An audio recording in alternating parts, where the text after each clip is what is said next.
dia lungu dia nama aturu panau hoteli famatang maro jetua Ludiano Umban Wicket Arniken 5-5 la main celle la tropique tena magnifique Rambula Siwoke Asika Mousse Karaoke Hôtel Lupashua c'est honoré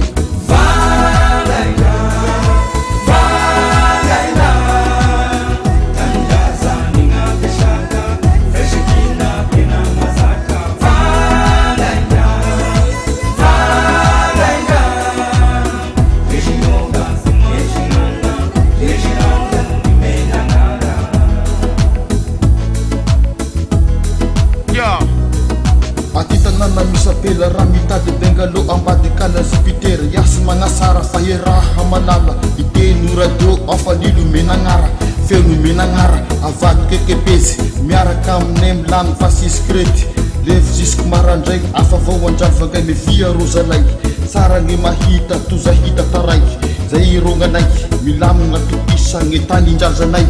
tany indrazanay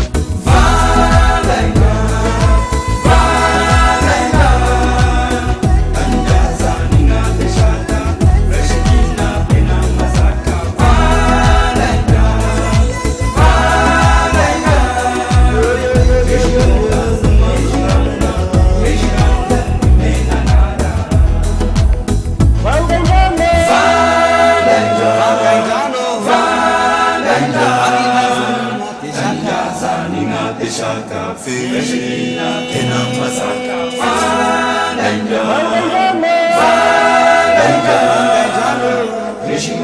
Simon Sinana, Regina, Nimena Nara.